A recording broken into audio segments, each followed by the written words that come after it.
चलिए दोस्तों, आज बात करेंगे देवों के देव महादेव भोलेनाथ के बारे में कि उनकी उत्पत्ति कैसे हुई इस ब्रह्मांड में और भोलेनाथ के जन्म से जुड़ी कई सारी कहानियां जो हमारे पुराणों में पढ़ने को मिलती हैं। इन्हीं कहानियों में से हम जानेंगे कि आखिर शिवाजी का जन्म कब हुआ और उनके जन्म के पीछे की वजह क्या थी। हिंदू धर्म में कुल 4 वेद और 18 पुराण हैं। इन वेदों पुराणों में देवी देवताओं के जन्म से लेकर उनके अवतार की जानकारी का वर्णन किया गया है। भोलेनाथ या महादेव सबसे महत्वपूर्ण देवताओं में से एक हैं। वो त्रिदेवों में एक देव हैं। इन्हें देवों के देव महादेव भी कहते हैं। इन्हें भोले शंकर, शंकर और दूसरे नामों से भी जाना जाता है। तंत्र साधना में इन्हें भैरव के नाम से भी जाना जाता है। और जिस प्रकार इस ब्रह्मांड का ना कोई अंत है, ना कोई छोर और ना ही कोई शुरुआत, उसी प्रकार शिव अजन्मा है। पूरा ब्रह्मांड शिव के अंदर समाया हुआ है। जब कुछ नहीं था तब भी शिव थे, जब कुछ ना होगा तब भी शिव ही होंगे। शिव को महाकाल कहा जाता है। शिव जी प्रकृति के नियम का संदेश देते हैं कि जो उत्पन्न हुआ है उसका खत्म भी होना निश्चित है। भोलेनाथ को अजन्मा और अविनाशी कहा जाता है। भगवान शिव को अजन्मा तो कहा जाता है, लेकिन उनके जन्म के बारे में कई कथाएं प्रसिद्ध हैं जो उनके जन्म का जिक्र करती हैं, जिनमें से एक कथा शिव पुराण में है और कुछ अन्य पुराणों में है। भगवान शिव के जन्म का क्या रहस्य है और भगवान शिव का जन्म कैसे हुआ था? देखिए, भगवान शिव हिंदू धर्म के प्रमुख देवता हैं। हिंदू धर्म में 3 प्रमुख देव हैं, जिनमें पहले ब्रह्मा हैं, जिन्हें सृष्टि का रचयिताकार कहा जाता है। दूसरे हैं भगवान विष्णु, जिन्हें सृष्टि का संचालक कहा जाता है। और तीसरे हैं भगवान शिव, जिन्हें संहारक कहा जाता है।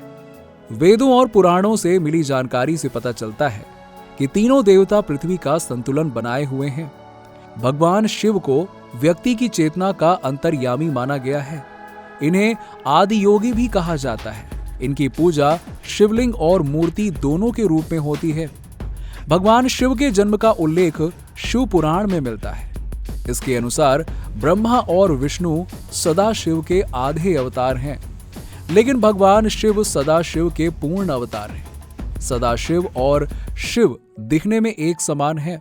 शिव पुराण के अनुसार सदाशिव ने कहा कि जो भी मुझ में और शिव में भेद करेगा और ये कहेगा कि हम अलग हैं, वो नर्क में गिरेगा। या फिर जो शिव, विष्णु और ब्रह्मा और मुझ में कोई भेद करेगा, वो नर्क में गिरेगा। वास्तव में ब्रह्मा, विष्णु और कैलाशपति शिव में कोई भेद नहीं है। शिव पुराण से यह स्पष्ट होता है कि भगवान शिव आदि शक्ति और सदा शिव की ही संतान है।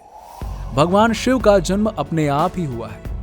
एक बार भगवान ब्रह्मा और भगवान विष्णु के बीच खुद को सर्वश्रेष्ठ बताने को लेकर जमकर बहस हुई। वो बहस कर ही रहे थे कि तभी उन्हें एक रहस्यमयी खंभा दिखाई दिया, जिसका कोई और छोर नजर नहीं आ रहा था। तभी एक आकाशवाणी हुई और दोनों को खंभे का पहला और आखिरी छोर ढूंढने की चुनौती दी गई। तब ब्रह्मा ने एक पक्षी का रूप धारण किया तो भगवान विष्णु ने वराह का, और दोनों खंभे का पहला और आखिरी छोर ढूंढने के लिए निकल पड़े। कड़े प्रयासों के बाद भी दोनों असफल रहे और हार मानकर जब लौटे तो वहां भगवान शिव को पाया। तब उन्हें एहसास हुआ कि ब्रह्मांड का संचालन एक सर्वोच्च शक्ति द्वारा हो रहा है, जो भगवान शिव ही है। इस कथा में खंभा भगवान शिव के कभी न खत्म होने वाले स्वरूप को दिखाता है, यानी शिव अनंत है। वहीं विष्णु पुराण में भगवान शिव के जन्म के संबंध में एक कथा प्रचलित है। कथा के अनुसार एक बार ब्रह्मा जी को एक बच्चे की जरूरत थी। तब उन्होंने उसके लिए तपस्या की थी। तभी अचानक उनकी गोद में रोते हुए एक बालक प्रकट हुए। ब्रह्मा ने बच्चे के रोने का कारण पूछा तो उसने बड़ी मासूमियत से जवाब दिया कि उसका नाम उसे नहीं पता है, इसलिए वो रो रहा है।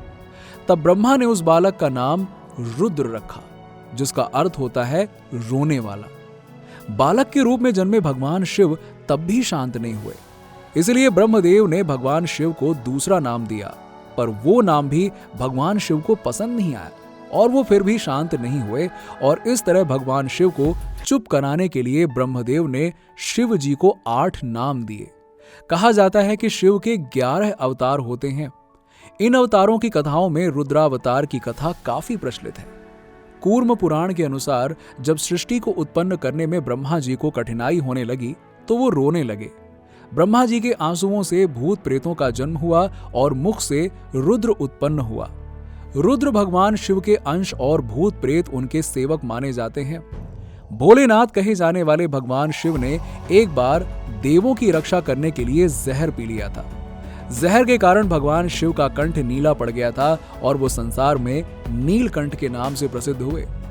दोस्तों, आपको तो पता ही होगा कि भोलेनाथ भगवान शिव अपने भक्तों पर प्रसन्न हो जाएं तो मन की सारी मनोकामनाएं पूरी हो जाती हैं। चलिए, आज की वीडियो फिलहाल इतना ही। उम्मीद करते हैं कि आपको वीडियो पसंद आई होगी, और पसंद आई है तो कमेंट में ओम नमः शिवाय जरूर लिखें। चलिए, लाइक कीजिएगा, वीडियो को शेयर कीजिएगा और सब्सक्राइब कर लीजिएगा। मिलते हैं आपसे अगली शानदार वीडियो में।